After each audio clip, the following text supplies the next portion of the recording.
Hold on. Okay, it's crazy. It's like 12 different buttons to record. It's have you seen some of the new cars have the emergency 911 feature, the emergency call feature. It goes off if your airbags go off, Right. but it also has a button. It has a button so you can call the cops or whatever. And and just like the nuclear missile launches, they have this little cover over it so you don't accidentally press it. So you got to pull the little cover down and then press it. And then a little lady comes on and says, "Are you sure? Do you want to call emergency services?" By now, the guy's carjacked me, or my car's burned to the ground, or Right, weasels have right, already eaten my entire body. By the time I find the little thing, pull the cover down, press the button, the little artificial right. lady comes on. "Are you sure you want to engage emergency services?" So All those steps. yeah, doing the same stuff with this recording. So now we're recording. You're going to tack a rousing welcome onto the front of this, right, Walter? Yes, yeah. Well, Brandon, yeah, you were just talking about driving in Mississippi, and was it the Catfish Shack or the Catfish Point well, every restaurant in Mississippi is named Catfish something, whether it's a prefix or a suffix, I'm not sure. Right. And that was when you met Walter. Wow. Okay. Yep, he was Man. slightly smaller at the time. Yes. Slightly. Yes.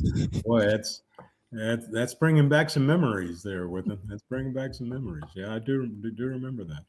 Well, what did we stay there for?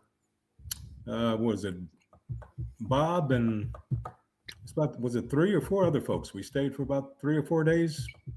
Yep, something like that. It was Bob and Mike. Yeah. I don't know if Ed Carlin was there. He might have been. Yeah, I think Ed was there. Yeah. Yep, and now they've all retired. Just you and me again, and Walter. Yeah, they can't ask me because of law when am I going to retire. I said I enjoy what I'm doing, and you keep giving me good reviews, so I'll just keep swinging. Yep. Well, yeah, just doing it till the end, right? Well, here's the thing: if I do stop doing what I'm doing, it's like a teacher or a coach getting away from watching your creation grow and bloom. Yeah, I can go on a speaking tour, but all I'm doing is talking to an audience, getting applause, going to another venue, and you're away from your students. So I enjoy being with the sales consultants, service advisors, receptionists, going to the high schools, trying to attract the seniors that are not going to college, and trying to get them to be a technician or a salesperson or something. So, yeah, that's great. So tell us a little bit about all the different hats you wear over there at Jim Ellis, and the different things that you're engaged in. I mean, obviously, you're the director of sales training, but you did bring up receptionists and service advisors and technicians. when I came on, they had been 3 years with a family member, since it's a family group and still remains a family group. One of the family members was director of sales training when I was with Asbury. So when he passed, they had reached out and said, "We want to do something." Then they called later and said, "Well, we're going to put it off." They had 8 dealerships at that time. Then when they got to 11 dealerships, I was working with my company with a Ford certified pre-owned program.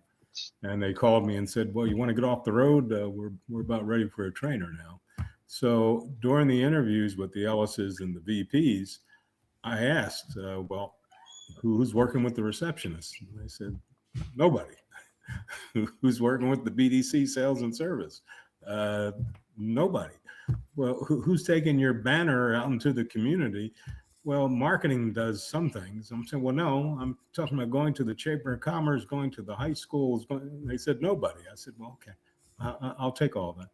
So we went back and forth, and they met my price. And so I am, in a sense, director of sales training, but any position that is customer facing That's pretty much what I'm in charge of, along with community relations. So keeps me busy, but like we had said before we came on air, I enjoy it. I thoroughly enjoy it.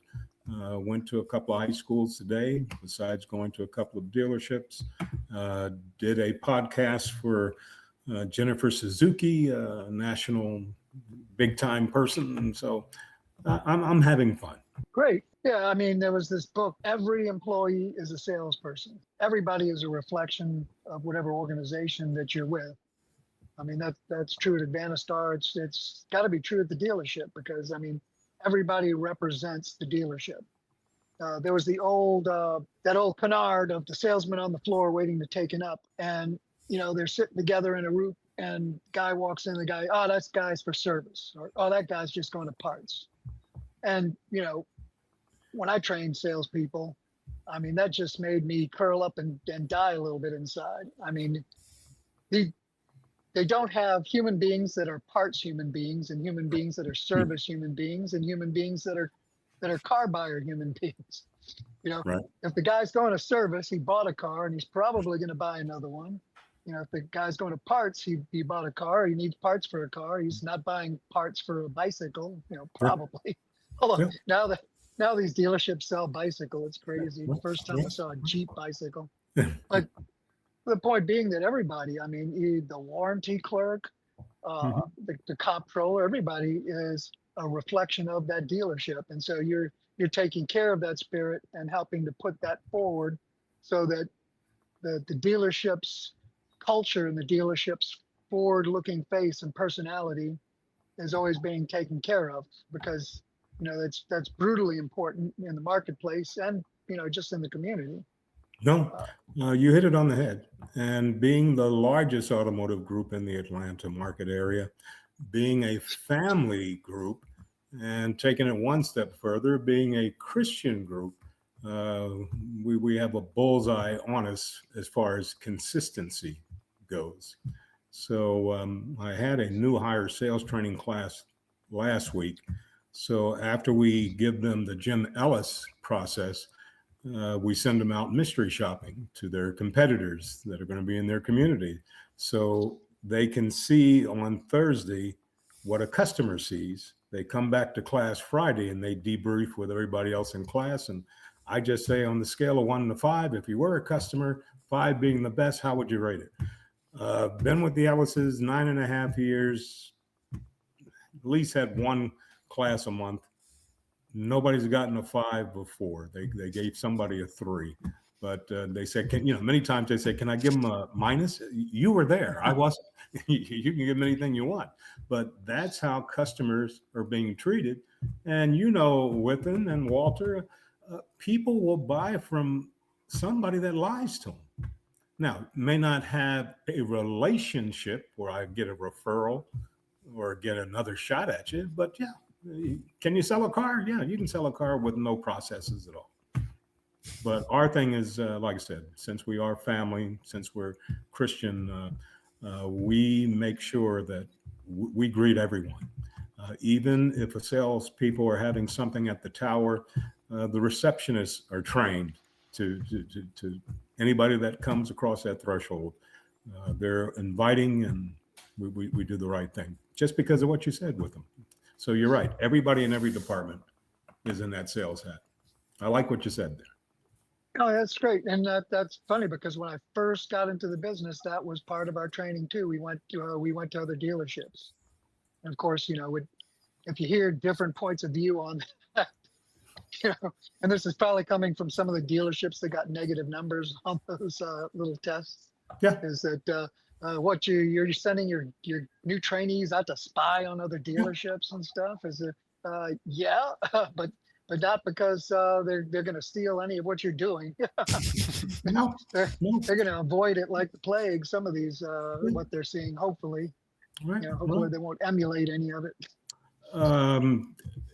When I first came the first year at Jim Ellis, across the street from our corporate offices, where we have 10 dealerships on the street.